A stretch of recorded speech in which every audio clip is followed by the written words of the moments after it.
हर साल की तरह सरिता ने भाभी को नए साल पर अपने घर बुलाने के लिए फोन किया।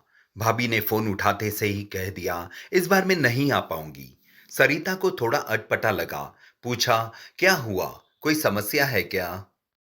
भाभी ने कहा, दीदी आपको तो पता ही है, इस वर्ष अतिशय की बोर्ड की परीक्षा है। मैं 1 घंटे के लिए भी कहीं बाहर जाती हूँ तो वह तुरंत पढ़ाई छोड़कर मोबाइल में लग जाता है। मुझे उसकी निगरानी करनी पड़ती है। सारा टाइम टेबल मैंने ही बनाया है और उसे लागू करने की जिम्मेदारी भी मेरी ही है। कभी कभी तो लगता है परीक्षा उसकी नहीं मेरी है।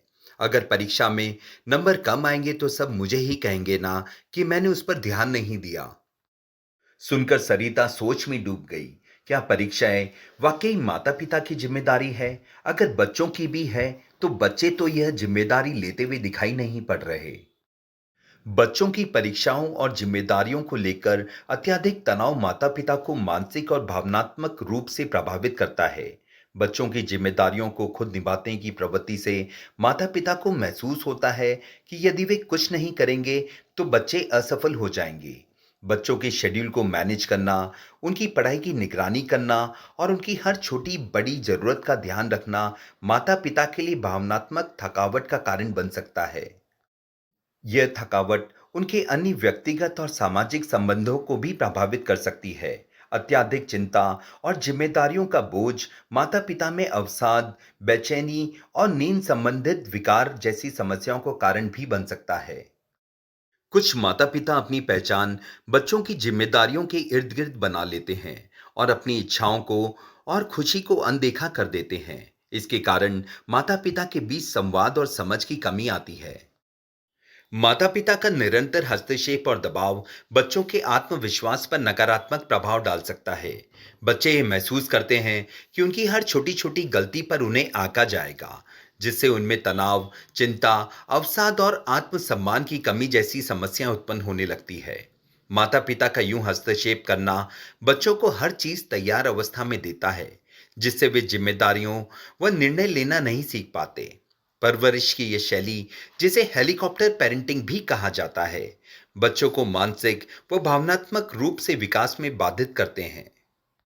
इसके परिणाम स्वरूप बच्चे न तो कठिनाइयों से निपटना सीखते हैं और न ही अपने निर्णयों के परिणाम को समझ पाते हैं। वे जिम्मेदारी नहीं लेते और आत्मनिर्भरता की कमी महसूस करते हैं। ध्यान रहे, माता पिता का मुख्य कार्य बच्चों को जीवन जीने की कला सिखाना है, न कि हर समस्या का हल उनके लिए खुद ढूंढना।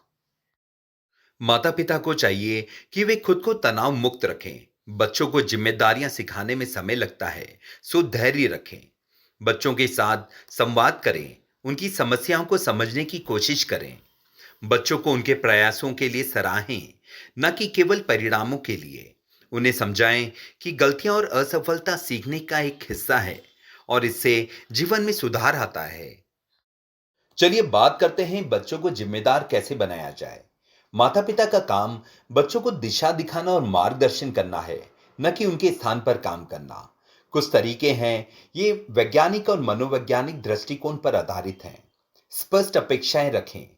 बच्चों को ये बताएं आप उनसे क्या उम्मीद रखते हैं। परीक्षा की तैयारी हो या घर के छोटे काम, उन्हें जिम्मेदारी से निभाने के लिए प्रेरित करें। समय प्रबंधन सिखाएं। बच्चों को समय का महत्व समझाएं और उन्हें खुद अपना टाइम टेबल बनाने दें। यदि वे असफल होते हैं तो उन्हें सुधारने का मौका दें। प्राकृतिक परिणामों को समझने दें। यदि बच्चे अपनी जिम्मेदारियों को नहीं निभाते तो उन्हें परिणाम भुगतने दें। यह उन्हें अपनी गलतियों से सीखने का अवसर देगा। भावनात्मक समर्थन दें। बच्चे के प्रति सहानुभूति रखें। उसे यह महसूस कराएं कि आप उसके साथ हैं, लेकिन आप उसके लिए सब कुछ नहीं करेंगे। रोल मॉडल बने। अपने व्यवहार से बच्चों को सिखाएं कि जिम्मेदारियां कैसे निभाई जाती हैं। यदि आप खुद अनुशासन और समय का प्रबंध पालन करते हैं, तो बच्चे इसे प्रेरित होंगे। मूल्यांकन करें, आलोचना नहीं। यदि बच्चे अपने काम में असफल होते हैं, तो उनकी आलोचना करने के बजाय यह समझने की कोशिश करें कि समस्या कहाँ है। बच्चों के साथ मिलकर समस्या का हल निकालें और उन्हें हल को अपनाने के लिए प्रेरित करें। दोस्तों, ये छोटी छोटी बातें आपके जीवन में एक बड़ा बदलाव ला सकती है। उम्मीद है आपको ये जानकारी पसंद आई होगी। आपका दोस्त अमित आपसे फिर मिलेगा कुछ नई जानकारी के साथ। तब तक अपना ध्यान रखिएगा and please, please, please subscribe the channel.